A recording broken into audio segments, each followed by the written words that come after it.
दापोली तालुक्यातील हरणे बंदर हे मासेमारीसाठी रत्नागिरी जिल्ह्यात दुसऱ्या क्रमांकाचे बंदर ओळखले जाते। या बंदरात हरणे 5 पंढरी येथील साधारणपणे 550 परवानाधारक मासेमारी बोटी आहेत। त्यात केळशी, आडे, उटंबर तसेच अन्य समुद्र काठावरील गावातील मासेमारी बोटी मासळे उतरण्यासाठी हरणे बंदरात येत असतात। हरणे बंदरात सकाळी आणि संध्याकाळी असे 2 वेळा ताज्या मासळींचा लिलाव प्रक्रिया पार पडते। त्यामुळे व्यावसायिक तसेच मत्स्यहारी खवय्ये लोक येथे मासळी खरेदी करता मोठ्या संख्येने येत असतात। समुद्रात मासेमारीसाठी गेलेल्या मासेमारांच्या बोटींना मासळी मिळते तेव्हा येथे सुगीचे दिवस पाहायला मिळतात। सर्व प्रकारचे व्यवसाय तेजीत असतात। मात्र सध्या ताज्या मासळीच्या तुटवड्यामुळे येथील मासळी व्यवसाय अडचणीत सापडला आहे।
मी देवचंद्र नागू पावसे, राहणार 5 पंढरी, काडसिद्धेश्वर सहकारी संस्थेचा मी व्हाईस चेअरमन। सध्या 5 पंढरी आणि हरणे हे गाव मत्स्य व्यवसायाच्या निगडीत आहेत, परंतु या हरणे बंदर सध्याचा 2 नंबरचा मच्छीमारी बंदर म्हणून गणला गेलेला आहे। परंतु जानेवारीपासून या बंदराची कंडिशन पाहता खूप हे बंदर रसातळला चाललेला आहे। याला जबाबदार फास्टर बोटी, परप्रांतीय फास्टर बोटी आणि एलईडीची बेसुमार मासेमारी। एलईडीमुळे एका वेळेला एक बोट 10 बोटींचा माल घेऊन जाते। अशा प्रकारे पूर्णपणे हा मत्स्य साठा पूर्णपणे उद्ध्वस्त झालेला आहे। त्यामुळे शासनाने इथे लक्ष देणं गरजेचं आहे। शासन अजिबात या ठिकाणी लक्ष देत नाही। कोळी लोकांची अशी परिस्थिती आहे तर गेले 3 महिने मत्स्य उत्पादन खूप घटलेलं आहे आणि मच्छीमार हा मेटाकुटला गेलेला आहे। आणि आता 1,00,000 सव्वा लाख जो आम्ही खर्च करतो आणि 8 दिवसाची ती पलटी असते, परंतु प्रत्यक्ष उत्पन्न हे 50 ते 60 हजारावर आलेलं आहे। जवळजवळ प्रत्येक पलटीला 10 दिवसाची पलटी, 8 दिवसाची पलटी, यामध्ये 50-60 हजार नुकसान झालेलं आहे। त्याच्यातला नोकरांचा पगारही सुटत नाही। अशा प्रकारे एकदम बेकार अवस्था ह्या फास्टर एलईडीमुळे केलेली आहे। आणि एलईडी आणि फास्टर हे बेसुमार मच्छीमारी करत आहेत। काही शासनाने निर्बंध लावलेले आहेत बोटी पकडून आणलेल्या आहेत तरी ते ऐकत नाहीत, शासनाला बळी पडत नाहीत आणि शासनाला अजिबात ते शासनाला जुमानत नाहीत, अजिबात घाबरत नाहीत, एकदम बेसुमार मासेमारी चाललेली आहे. आणि ह्याच्या पुढे सुद्धा आम्हाला वाटतं आमचं जीवन बहुतेक हे आता उद्ध्वस्त झालेलं आहे.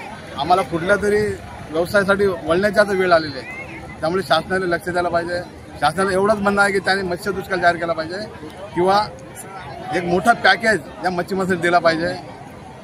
आमची ही आग्रहाची विनंती, कळकळीची एक विनंती आहे. शासनाने याकडे लक्ष द्यायला पाहिजे. शासनाने टाइम्स डिजिटलला लाईक करा, सबस्क्राईब करा, शेअर करा आणि बेल आयकॉन दाबायला विसरू नका. पाहत रहा टाइम्स डिजिटल.